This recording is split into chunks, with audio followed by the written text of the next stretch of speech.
I mean, when he stepped back, I mean, it was like the parting of the sea. I mean, the whole field was wide open. It was unbelievable. My dad said like that he and I could run through that hole. I was like, I wouldn't have got 64 yards. I was like, maybe I got 5. He's like, I feel like you could have got a first down. I feel like you could have gotten first.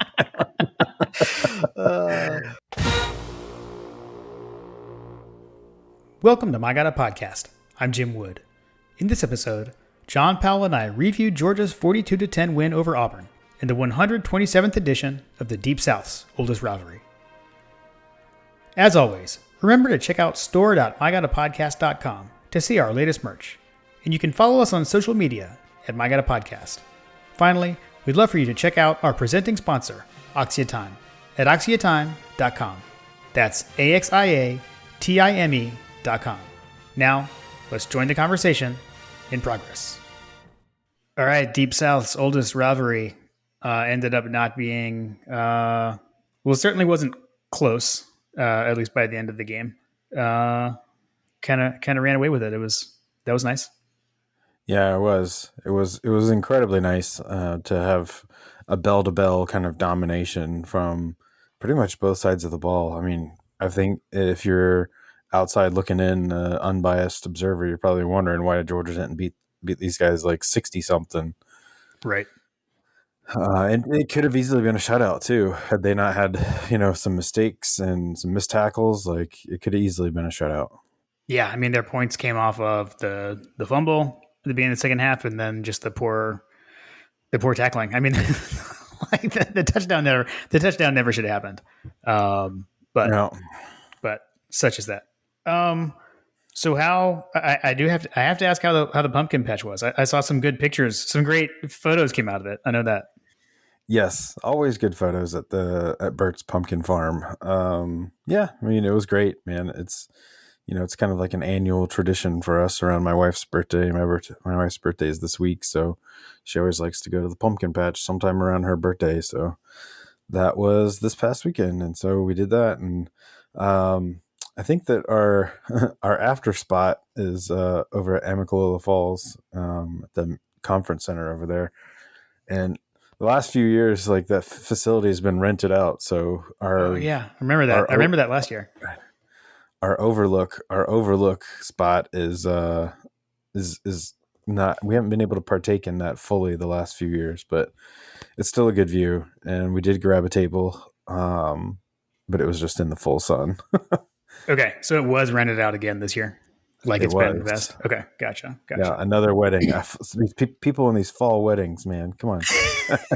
Yeah, including my family, which is why my parents weren't at the game. But I digress. Yeah.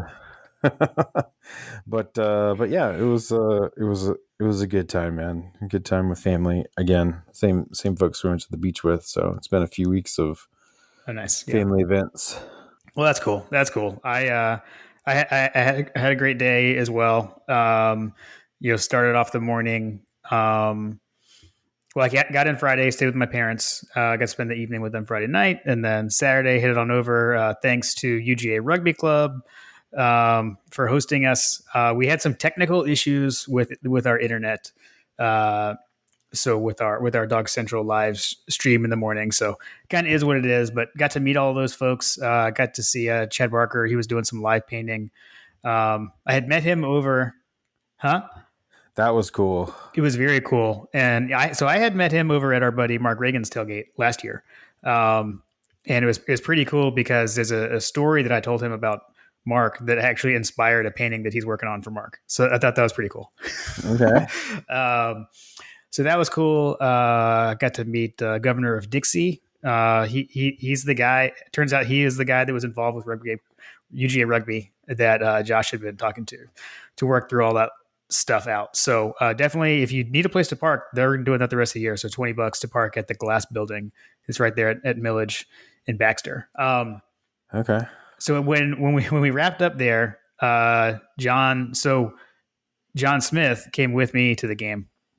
So we took my car over to park, and I will say we attempted to hit Raising Cane's on the way in, but it was so packed. The parking lot was so packed. I think people were like they do game day parking there, I guess, and so we are like abort, abort.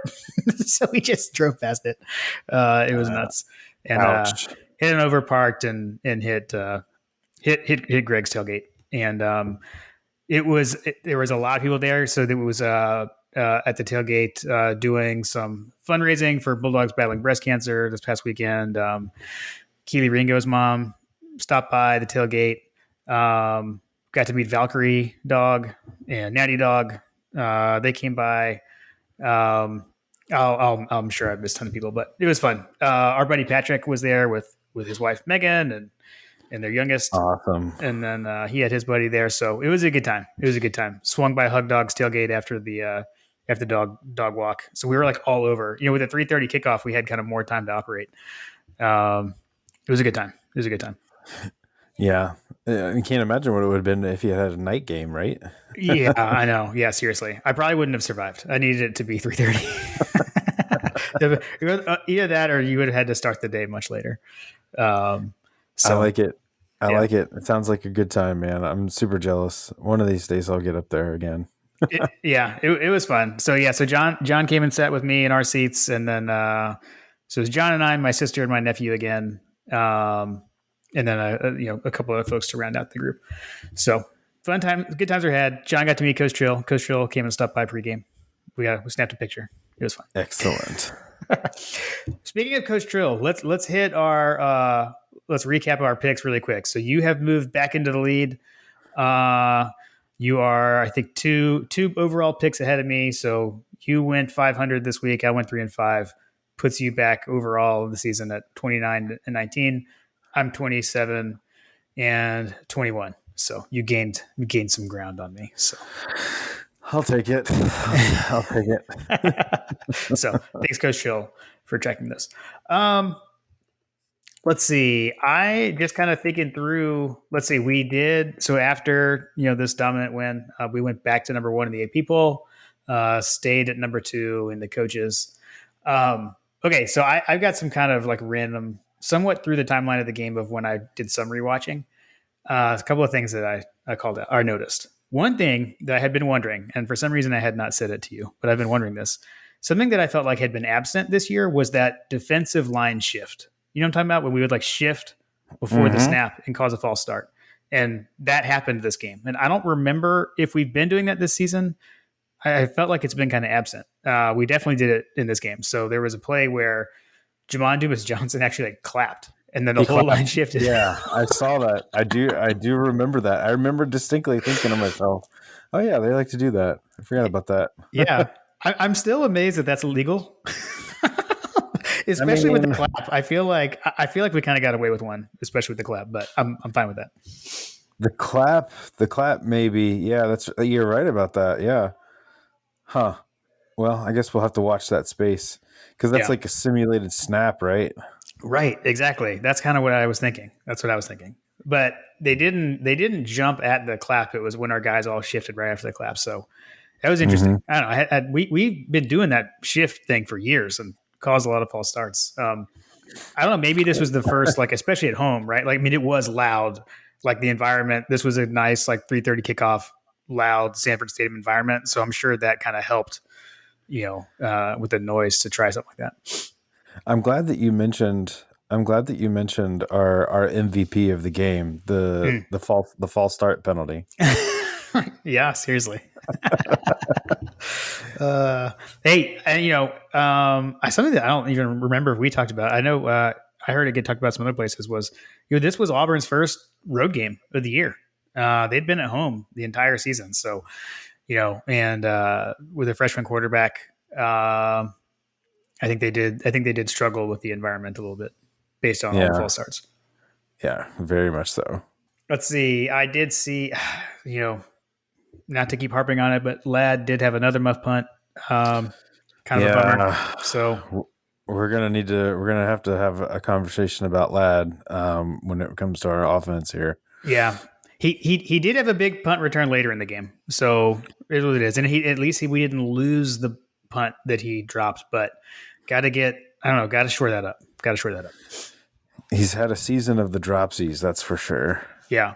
Yeah, I did see. I was reading when I read Graham's 12 takeaways. I think he had called out like at receiver. I think he only had one.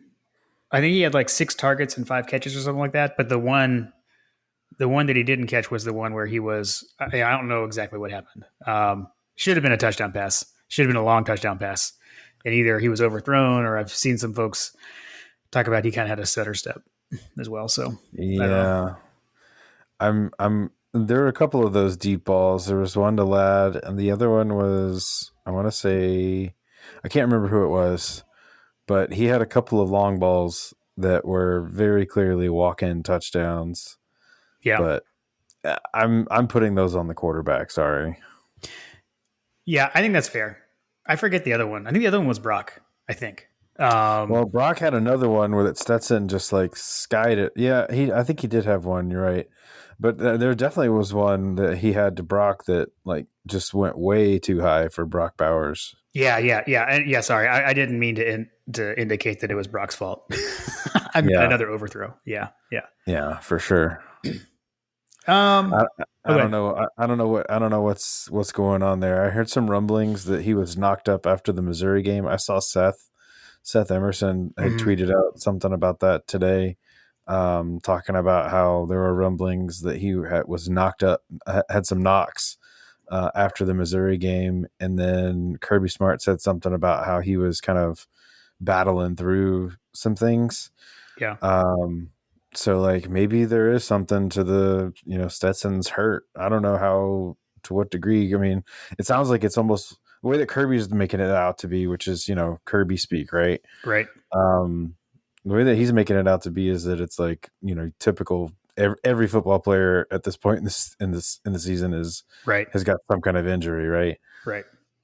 So Well, I think Stetson seemed to be kind of making it out to be that way as well. But I mean, I do remember there was a shot he took in the Missouri game where I remember he kind of got up and was kind of moving his shoulder around a bit. And then, correct, yeah, correct. what I saw, what Seth was saying was that it looked like Stetson came out kind of early and was trying to loosen up his shoulder before the game. Hmm. So yeah, I mean, it wouldn't surprise me. Um, so yeah, don't know how much. I mean, he definitely has looked a little off. Although this game was much better, well, at least in the second half. I mean, the first half, what I know there was like under 50 yards passing, or maybe even lower in the first half. Yeah, But definitely turned it around in the second half. it was yeah. He turned it around for sure. I think that it's one of those things where I really wish and really hope, and there are some games on the schedule coming up where we're going to need them to be a first half team Yeah. instead of relying on being a second half team, because I don't want to get into a situation where our offense is struggling against a fast paced attack. Mm. Yeah, agreed. There's somewhere that I want to get to relatively quickly, but I have one question for you before we get to that. And it's like, Okay. what the heck was Harson doing when he called that fake punt in a scoreless game in their own territory?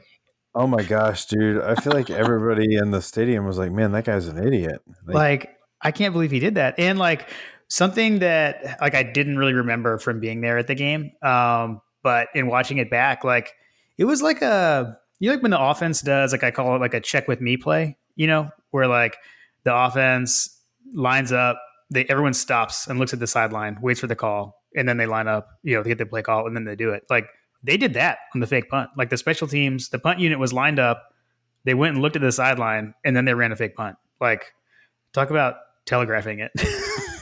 It's weird, right. Yeah, that was just insane. The whole thing was insane. but at least we stopped it. I mean, we've been susceptible to the fake punt, and it was a great play by Nolan Smith. I mean, I think like we were kind of overloaded. Like there was a hole there. Like we had fewer guys on that side of the line, and Hmm. that's why they went for it. But great play, great individual effort by Nolan Smith to make the stop. So that was good to see. Good to see. Yeah, I think there was it the last game that we talked about this? Was it Missouri that he had an open field tackle that if he'd had and made the tackle like Mm, uh, like yeah, he did in this game. So that was nice to see. yeah, for sure.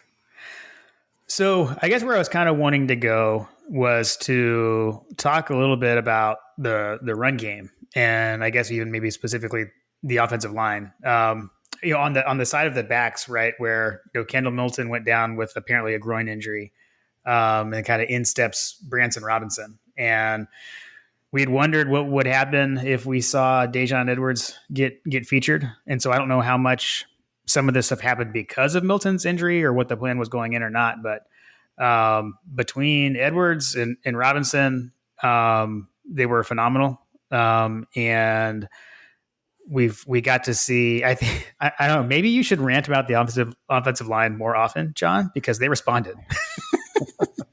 I agree. I mean, I think that I chalk it up to the fact that they figured things out in the second half of the Missouri game, and maybe this Yep. coaching staff has just figured out what's going on. So, um, I mentioned it, like we the offensive line is good at certain things, and Graham was very very good at calling attention to that, and it makes sense given what we've seen, because I believe that they did a lot of those things. I think it was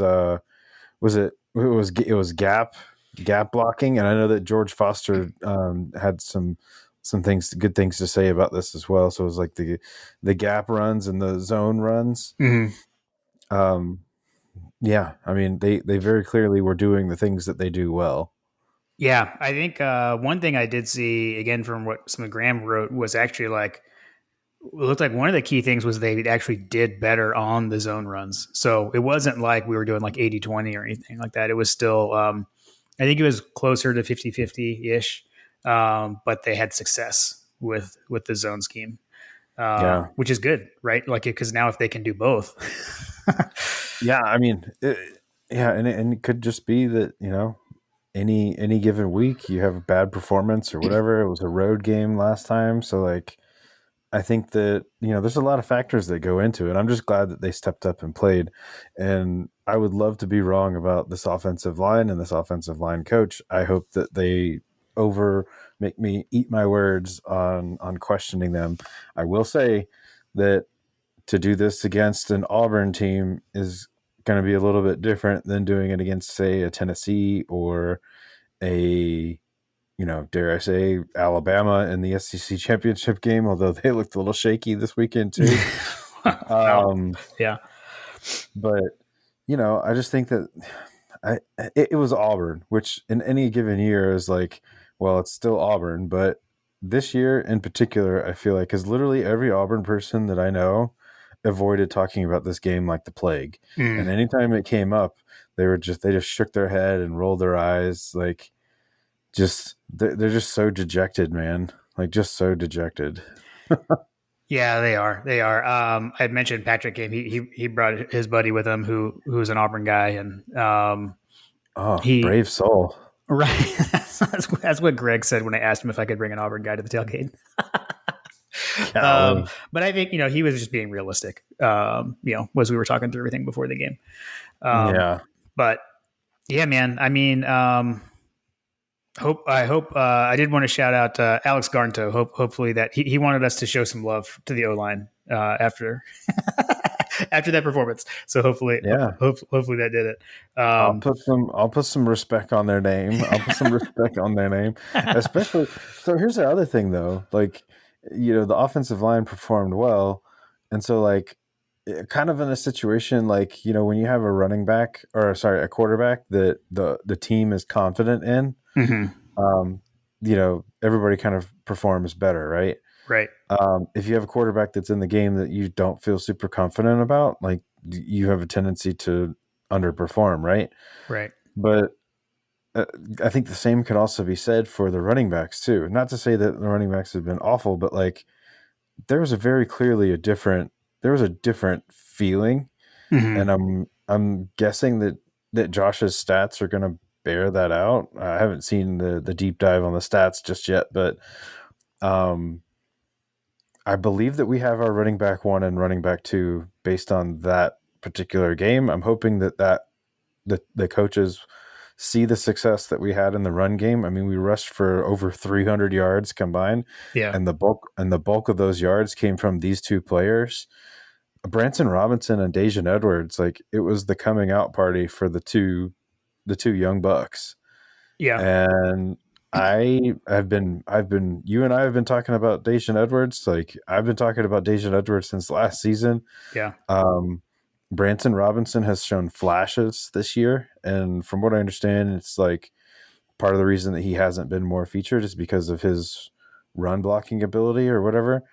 Yeah. Sorry, pass protection. Right. Um, but those two guys stepped up and played really well.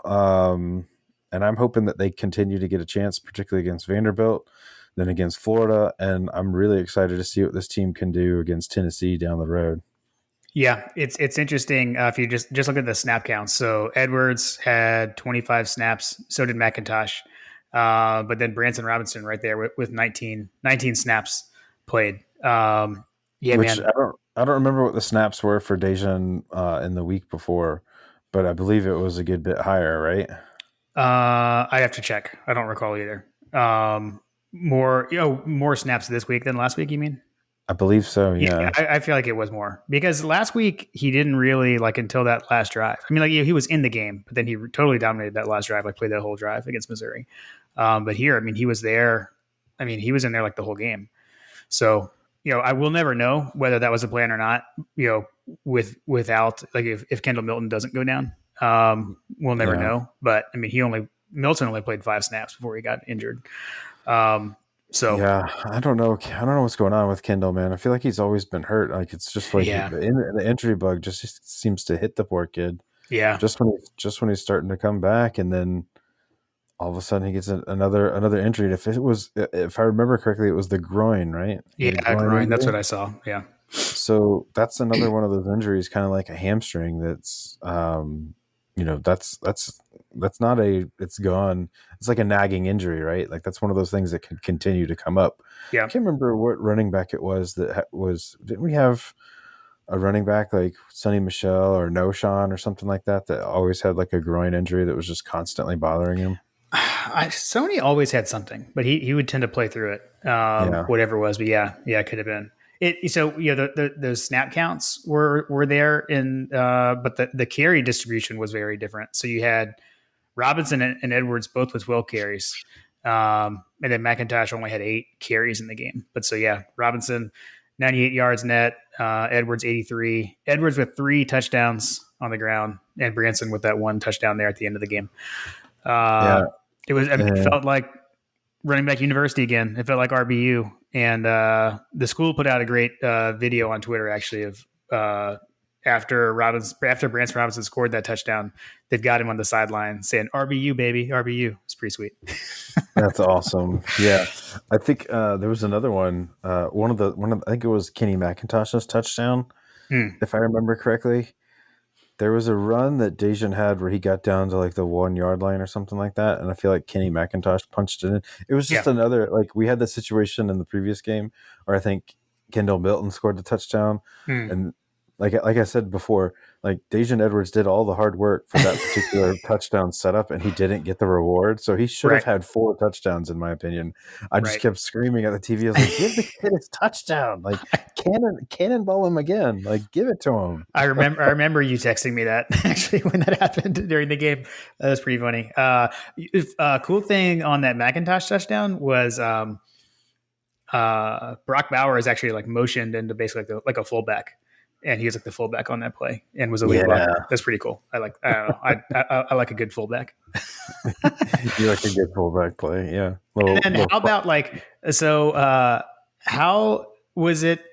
I mean, I know it's apparent on the replay, but I'm just going to say on the Stetson Bennett 64-yard touchdown scamper, like he was running right to where I sit in that end, like that's the end zone he came to.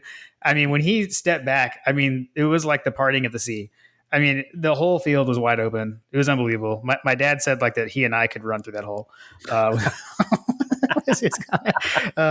was like, I wouldn't have got 64 yards. I was like, maybe I got 5. He's like, I feel like you could have got a first down. I feel like you could have gotten first. But like, That's holy great. cow, it was so open, and man, like what a run! I just love that for Stetson. Looked like he was having fun out there. Yeah, and if he'd have connected on a couple of those deep balls, he would have hit the magical, Yeah. 250 yards Right. passing and 1 rushing touchdown. Yeah. Yeah. Um, Yeah, I just remember watching that. Like, did you ever play NCAA football like on the video games on like on Xbox or whatever? Yeah. If you ever played those games, whenever you broke off a long run, I just remember, was it Brad Nessler or somebody would always be like, Mhm. he can scoot. Yeah. Nice. Yes. Yes. That's exactly what I was saying. That's exactly what I was saying. As soon as I saw him take off into that green space, I was like, he can scoot. Oh man. Yeah. I don't know. So yeah, I mean, I guess we talked about it, right? So a little slow start again, but by the end of the game, offense, got it going. The defense was really going all game. I mean, like we talked about, right? The one missed tackle led to the touchdown, and the field goal was on the short field from the one Stetson fumble at the beginning of the second half. But I'm excited about Bear Alexander. Just to call out another player, like he looked really good in this game. He's someone who wasn't playing much early and has really started to come on. So Mm-hmm. that's encouraging. And man, Malachi almost had another like that pick that he was almost a pick, and like it was the right call. I mean, he had it, but the ground knocked it out. Would have been it looked very similar to his pick against Oregon, kind of diving back for Agreed. Starks, Yeah. but it would have been a heck of a play. But ultimately, I think they made the right call. Yeah, Bear stepping up, getting an opportunity. It's definitely something that we need from with him, and then I think Logue and uh, Stackhouse. Mm-hmm. Those guys need to step up for us with whenever Jalen Carter's not in the game. Like we need those guys to be completely on their A game for sure. Yeah, yeah, and it was good to see.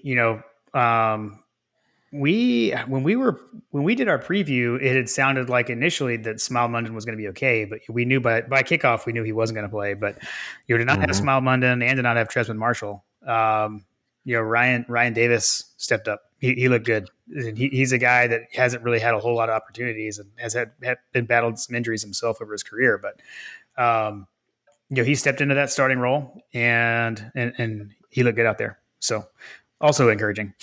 I agree, and you mentioned Smile. Like obviously, he's a big part of the defense, so having him available would have been even better here. So Yeah. you like to see that two studs on the defense were out, and we were still able to completely dominate them on the defensive side. I mean, you look at that's probably the biggest takeaway for me was just how impotent it was. Just how impotent the offense that Auburn was putting on there had.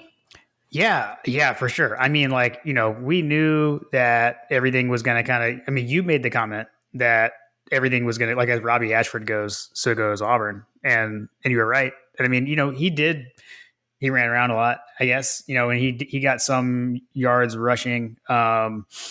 But I think most of them were all on kind of like in a prevent play. But like, Yeah. I mean, he had to throw the ball away so much, like, so it's Uh-huh. like it gets kind of to the Kirby's comments around like pressure being more important than sex, I guess, kind of thing. And I think we saw that in this game. Yeah, so I remember. Do you remember me talking about that? Like, Yeah, I knew that he was going to be trying to get outside, or at least either trying to by design or having to because he was being pursued to death. yeah, Um, yeah, I didn't see them having a whole lot of success laterally trying to get outside the numbers on us like that. That's just something that I felt like we were going to completely own. I mean, now literally the guy like it's almost like he was like Justin Fields. You know what I mean? Like hmm. if the read wasn't there, like try to Mm, scramble and gotcha. try to Yeah, bounce it outside. Like it really kind of just smacked of the Justin Fields kind of takes that we would have. Is that right. if it's not there, if you look once, look twice, nothing's there. All right, better run. Yeah, And he just took off to the sideline trying to get outside, and our guys are just way too fast for that. So um, definitely expected that. I didn't expect it on quite the pace that it did. So yeah.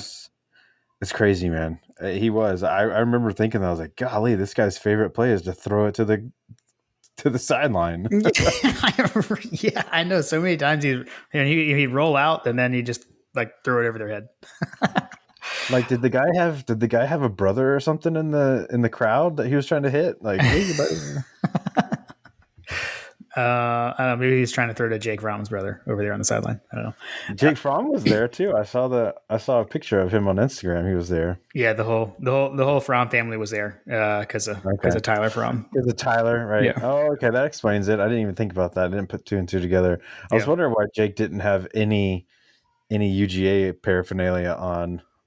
Oh, yeah. I hadn't seen any. I didn't see that.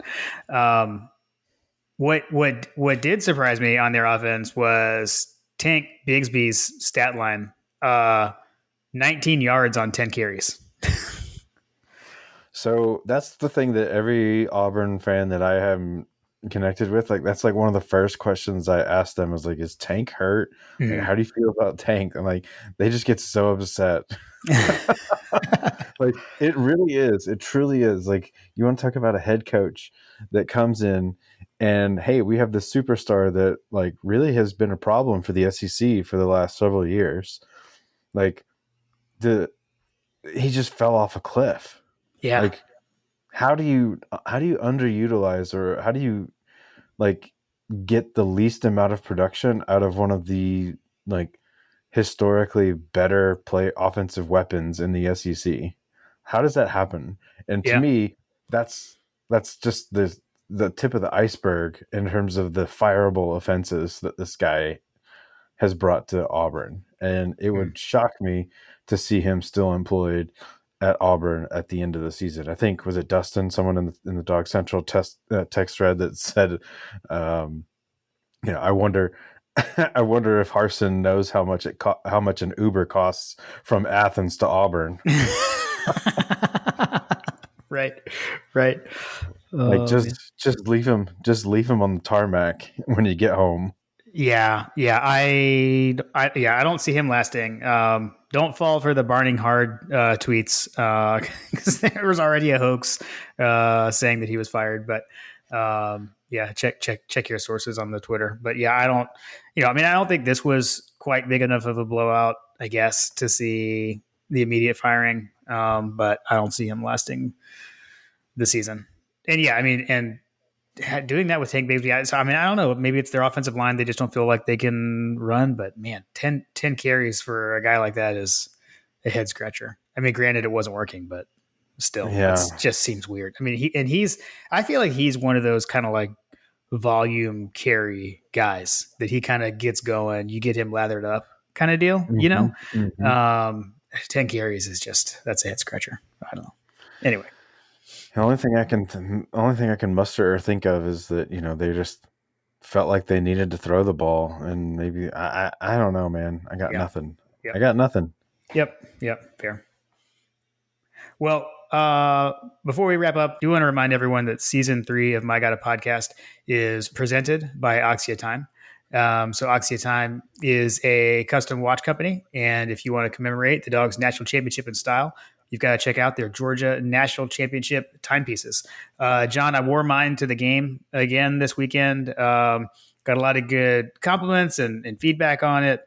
One thing that I've noticed and that I told John Canaris, the owner, is that I've actually enjoyed having the freedom from my Apple Watch on game days. I'm not sitting there, like checking my notifications the entire game, and I'm like enjoying those around me. I'm enjoying the game, paying attention to the game. And like I'm walking the distance I'm walking regardless. So I don't know, it's something that I've kind of enjoyed the last couple of home games. So Yeah, been pretty cool. you don't have the need for the constant data, the Yeah, constant data points coming in. yeah, So I get that too. I wore mine this weekend as well. I had my game day apparel on. I asked my wife before we went to the pumpkin patch. I said, are we like gonna like seriously do family pictures again? Because we did some at the beach, and we have like formal fall pictures right. like later this month or whatever. I was like, "Are we gonna do this?" She's like, "No, I'm just gonna take pictures of the kids." And I was like, "Okay, well, I'm gonna wear my game day apparel." And she goes, "That's fine." And so Yeah. I I had my watch and everything, and um, there wasn't a whole lot of Georgia folks. I feel like maybe everybody was at the game, but Right. um, my brother-in-law was like, "Oh man, that's so cool." He's very jealous. Yeah, for sure. So exclusively for our listeners, you can get 10% off these timepieces by using the code MyGottaPodcast at checkout. So make sure to go check them out at axiatime.com. That's AXIATIME.com. All right, let's see. I don't know, any other kind of lasting thoughts, final impressions on on this I don't know, dismantling of Auburn, I guess is the best way I can think of it. I guess the only thing that we haven't talked about, and maybe it's maybe it was next on the list, but Thorson, uh, uh, Mm, dude, the guy is punting lights out. yeah. I remember thinking there was a punt that we had where I kind of wanted them to go for it because the distance was just like, it Mm, was one of those like no man's land of like punting, because you might net like 10-15 yards if you kick it into the end zone or whatever. mhm. But man, he sky high kicked it and it landed like on the 5 yard line, 4 or 5 yard line or something like that. Yeah. The guy had no other option but to catch it. Right. Yeah. Yeah. No, he is playing great. Yeah, there was a question mark heading into the season, right? How we're going to look at punter, and that's definitely been answered by him. Yep. Yep. So that was the only other thing that I can recall. Yeah, like I said, I think that's the only other thing that I can recall. But if this team can figure out, the deep threat, like Yeah. being able to consistently connect, and I think that, to be fair to everyone, AD Mitchell is one of those guys. Arian Smith is one of those guys. As those guys continue to get better and get healthier, um, Yeah. yeah, you hope that you'll have that option coming down the road, because we're probably going to need it, because we need the opposing teams to respect the deep ball from Stetson, because I don't know. I didn't necessarily notice it because, like I said, the offensive line did really well. I felt like Stetson had all day to throw a lot of these things, which is Yeah. part of the reason why it was so frustrating. Mm. My wife and daughter were like, "Why are you so angry?" Like, because Stetson just missed a wide open man. Like, he missed him here, missed him there. Like, what the heck's going on? I do think I think you and Kim were like kindred spirits on that, because Kim was watching at home and she was texting me throughout the game, and she was like on edge the whole game, and like after the game she was like, that was so stressful, and I was like, I think I calmed down, when it was like 28-3 or something like that, and she's like, I never calmed down. So it was That's a stressful funny. ride for her. You know, you We need, we need to add her to the text thread. amazing. Um, so a couple of things on what you just talked through. Like first off, on needing a deep threat, etc. Like so Arian Smith and AD Mitchell did play, but very low snap count. So let's see, Arian Smith only played 6 snaps. AD played 4 snaps. Blaylock actually only played 6 snaps. So definitely like working those guys back in. I feel like I didn't even remember. Again, I was in the stadium and I like at the game. I didn't even notice that AD came in. Honestly, I mean, like full disclosure. Yeah. I didn't realize that either. So I don't think he had any targets. From what it sounded like, he was kind of like decoy, just kind of like running some routes. But yeah, so that'll definitely help. One thing I guess maybe one thing I do want to call out, because this is so you and I both were on there, or you were on there at least for a little bit. So we did a Dog Central After Dark, like 10 o'clock Saturday night live stream, Oh and Lord. and what one of the things that Josh had brought up, and this is something that I mentioned, like being in the stadium. I was not on Twitter a whole lot during the game. Like, I guess apparently when the offense wasn't clicking on all cylinders in the first half, the put in Carson Beck crowd kind of piped up on Twitter. Apparently, did you see any of that? No, Because I was totally oblivious to it. I found that out from like Josh and John. I didn't see anybody calling for Carson Beck. Okay, good. So maybe it's just that we're following the right people and they're not. Yeah, seriously. I don't Uh, know. I I didn't see a whole lot of that. I mean, I feel like I maybe saw it because he was talking about it. right. But yeah, no, I don't think that. I don't think that's like an irrelevant thing. Agreed. We're so far beyond Stetson should not be quarterback situation. Yeah, seriously. Agreed. Cool. Sorry, guys. Get used to it. Yeah. Yeah. Just, I mean, he's the guy. just, just scream at your TV like I do. Fair. Fair. What else?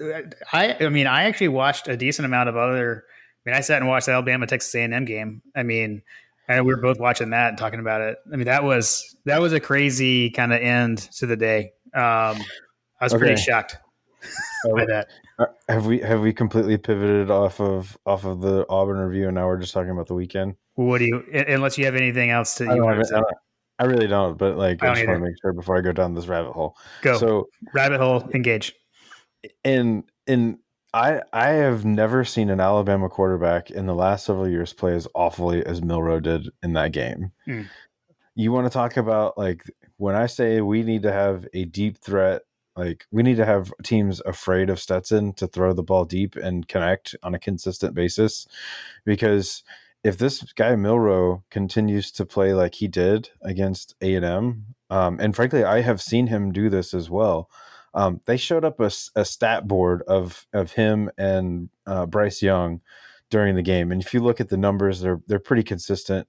Like, they're both completing passes, blah blah blah. They've got touchdowns. I think he had more interceptions or something like that. But like, the one glaring thing that I saw that was the biggest difference between Bryce Young and Milroe is the fact that Milroe, his yards per attempt were so much lower, like 3 yards lower. mm.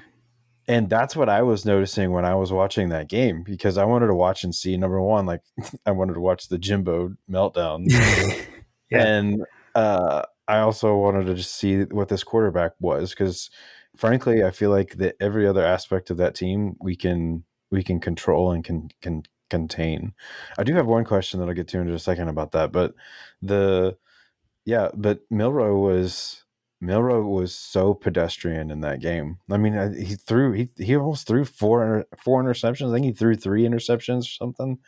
Like, it was Yeah. awful. Like, he played so bad, and that was against a fairly, like, at least so far to this point in the season, a fairly pedestrian A&M team, a Yeah. fairly pedestrian looking A&M team. Like, there was no serious threat. Like, I'm very curious what's going to happen when Alabama and Tennessee play this week. John and Mm, I have been texting back and forth about that. I get that people don't want to see Tennessee get any sort of like confidence boost by beating Alabama, because I know mm. that's would be a big statement for Heupel. But I believe that we can beat both of these teams, and I don't care. I want to crush Tennessee's hopes and dreams when they play us in Athens. Yeah. So Yeah. I kind of want Tennessee to win, but really don't care who wins either way. Yeah. But Yeah.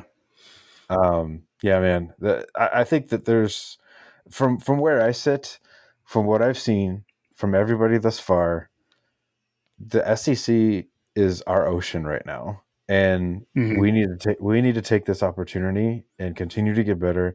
I think, if we're being honest, like, the quarterback and offensive line are probably the weakest positions right now on the team. We need to see consistently, Mhm. and if we can continue to get better at the wide receiver position, continue to get better at the offensive line position, I don't see any. There's nobody left on our schedule that really, or on our potential schedule, that really scares me. The only team that's out there that's floating around that kind of scares me right now in the top 25 is Ohio State and Clemson. Okay. Yeah. Not on the schedule. I mean, for me, I feel like the back half of our schedule is shaping up to be a lot more difficult. With I mean, we're about to hit a stretch, right? Right. In Florida, they kind of are what they are, but then we got Tennessee, we got Mississippi State, we got Kentucky.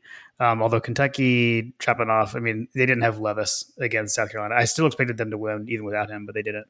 Um, Mm-hmm. so, but yeah, I mean, the back half of the schedule looks a lot tougher. I mean, I mean, Tennessee does worry me the most. I mean, I think of the teams that are on the schedule, Tennessee and Mississippi State. Yeah. Those are the biggest tests left on the schedule as it's written down right now. So, Well, before the season, we did or at least I can't remember if you did or not, but I did pencil in the trip to Starkville as a potential Yeah, that was actually when we had John on. When we had John Smith on, that was I think that was his answer of the trap game. That was the one we kind of all landed on.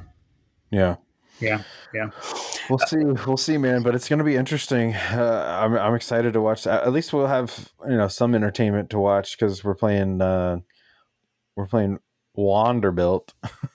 Wah, wah, Wanderbilt. yeah, yeah. We'll be back to to preview them soon. Well, Agreed. Agreed. I'm trying to think if there was anything else. Oh, Kansas lost. That was fun. yeah, yeah. We talked about that on DC After Dark. We're kind of thinking like because someone asked like should they even drop in the rankings, and they didn't. They actually held at least in the AP poll, they stayed right where they were, which I think is right because there was two undefeated teams, and it was a close game. I mean, it was a Yeah. 7 point game, and it stayed a 7 point game like the whole time, or Yeah. it finished a 7 point game. I don't know. We'll see. There's a lot of undefeateds out there right now. This could be a season that might. I don't know. At some point, there's going to be some carnage that's going to take place. I'll just say that. Yeah, yeah, yeah. Cool, man. Well, 127th installment, the Deep South's oldest rivalry. They couldn't hang. We didn't think they could, and they certainly couldn't. I mean, they blew. I will say we didn't talk about like our actual score predictions. You were a lot closer than I was. Let me call that out really quick. You're actually pretty close. You had 45-17, so not Yeah, too far off. I like it. I had 30-17. I loved the when I was listening back when I like edit these things, like, I'm sitting there like trying to talk you down and like, John, things are fine, like we're good, all this kind of stuff. And then like you predicted this huge win, and I was like, I had like a much closer game. Didn't really make sense. But I so was my bad. I was told I don't have to be rational. This is fair, fair. Yeah, I can I can bitch and moan about the offensive line as long as we keep winning. yeah, man. I mean, on that note, how about like the regular season is halfway over. We have reached the midpoint. 12 game No, schedule. We're 6-0. We're halfway.